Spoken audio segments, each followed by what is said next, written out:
Les problématiques qu'il peut y avoir par rapport à s'entraîner comme ça en extérieur, en fait, dans les endroits où ça n'est pas isolé, c'est-à-dire qu'on ne profite pas de la température de l'intérieur de la maison.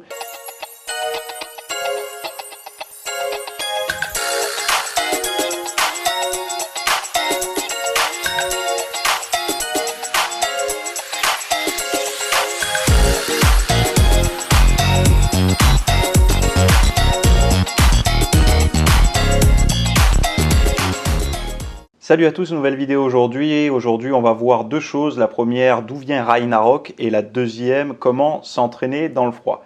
Alors, la première partie par rapport à s'entraîner dans le froid, par rapport à vous, je pense qu'aujourd'hui, avec les conditions actuelles, le climat actuel, il vous arrive de vous entraîner soit dans votre garage, soit sur les parcours de santé, ou alors tout simplement sur si vous avez la chance d'avoir un terrain, sur votre terrain, donc votre jardin ou votre terrasse.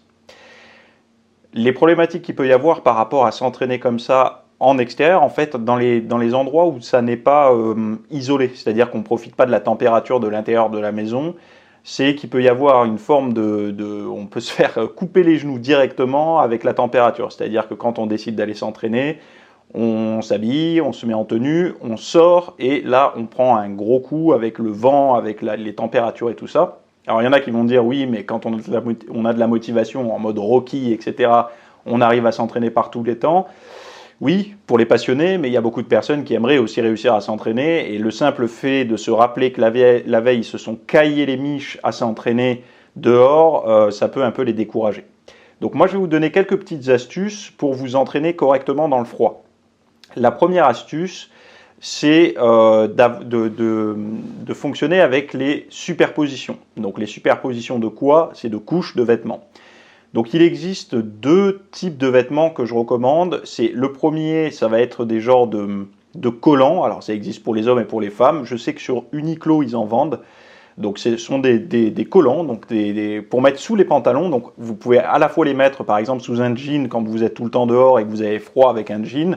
Mais vous pouvez également les mettre sous votre jogging, un jogging en coton, ou sous votre short. Il y en a qui font ça avec des shorts même.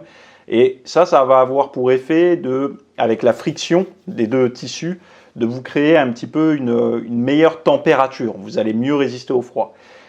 Également, la transpiration. Quand vous avez un vêtement qui est assez près du corps, même très près du corps, la transpiration ne crée pas une pellicule entre le vêtement et votre peau. Elle s'évacue. Donc du coup, ça ne crée pas d'humidité et vous n'avez pas froid finalement. Donc ça, vous pouvez l'utiliser sur sur le bas et sur le haut. Donc sur le bas, ça s'appelle des collants. Sur le haut, ça va être plutôt des t-shirts type compression. Et vous allez superposer au t-shirt un autre t-shirt en coton un peu plus ample pour créer justement ce côté friction, etc. Donc ça déjà, ce sont on va dire la première astuce, les deux premières astuces avec le bas et le haut. Je recommande également d'avoir des petits gants. Alors dans la même matière justement que ces fameux collants et tout. Moi je me rappelle, j'avais des Under Armour que j'avais trouvé sur... c'était un cadeau, on me les avait offerts. Et donc du coup, ces gants-là, très fins, un peu dans la même matière que les t-shirts compression, ils étaient super agréables parce que ça ne gênait pas pour les mouvements. Admettons, si vous allez faire des tractions sur un parcours de santé ou quoi, ça ne va pas vous gêner dans les mouvements et ça va vous permettre de ne pas prendre un choc thermique sur les mains quand vous allez mettre les mains sur une barre à 0 degré. Donc ça, c'est les petites techniques au niveau des vêtements. Je sais que beaucoup de personnes y pensent, mais ça peut être un bon investissement quand vous commencez à faire plus de 2 ou 3 séances par semaine dans des endroits où il fait un petit peu froid. C'est la même stratégie si vous vous entraînez dans votre garage qui n'a pas le chauffage, enfin qui ne profite pas de l'isolation de la maison, parce que le chauffage maintenant, on peut avoir un petit chauffage d'appoint. Ça peut être une bonne technique. Ça, voilà, c'est la première technique. La deuxième grosse technique, ça va être d'avoir tout son processus d'échauffement dans la maison. Pourquoi? Parce qu'en fait, quand vous allez sortir et vous échauffer, vous allez vous sentir un petit peu rouillé dans le froid, etc. Donc moi, ce que je vous recommande de faire, c'est de faire votre processus d'échauffement intégralement dans la maison. Alors évidemment, si vous portez des charges lourdes, vous allez devoir quand même vous échauffer, on va dire, à l'extérieur. Si vous vous entraînez sur votre terrasse ou dans votre garage, vous allez devoir commencer à faire les premières barres. Il ne faudra pas passer directement au maxi. C'est pour ça quand je dis l'échauffement intégral, c'est l'échauffement minimum, donc c'est-à-dire quoi? Les articulations, par exemple les coudes, un peu de coiffe des rotateurs avec élastique, admettons, des choses comme ça, de vraiment faire monter le corps en température dans la maison, pas trop couvert, Donc ne cherchez pas à vous couvrir pareil que ce que vous allez être dehors ou dans votre garage. Et donc comme ça va vous permettre vraiment d'avoir le corps déjà chaud. Et quand vous passez dans votre garage, dans votre jardin ou sur le parcours de santé, vous rajoutez une couche de vêtements pour essayer de maintenir ce côté thermique. Ça peut être vraiment une bonne technique. Et avec le temps, avec les séries et tout, quand vous allez bien monter en température, là vous pourrez enlever par exemple votre sweat ou le kawé, je ne sais pas si c'est recommandé, mais votre veste, quoi. Après, il y en a qui vont me dire, ouais, mais moi je m'entraîne que sur des parcours de santé. Comment je fais? Parce que quand je suis sur un parcours de santé, j'ai pas la possibilité d'être chez moi de m'échauffer. Parce que logiquement, quand on va sur un parcours de santé, soit on y va à pied directement, soit on y va en voiture, mais c'est rare que le parcours de santé soit à la baie vitrée de son appartement ou de sa maison.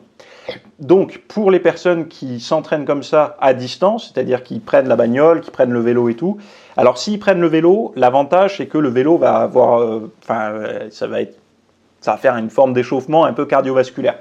Mais gardez quand même le côté couvert. Et le vélo, voilà, ça va un petit peu vous échauffer. Si vous marchez, c'est pareil. Mais par contre, si vous y allez en voiture, moi, ce que je vous recommande de faire, c'est la même stratégie, c'est-à-dire de faire le maximum d'échauffement possible à l'intérieur de votre voiture, c'est-à-dire coude, un peu les épaules. Vous pouvez, il y a le volant ici, vous vous mettez sur la place passager ou à l'arrière de votre bagnole. Faites les épaules, les coudes, un peu les poignets.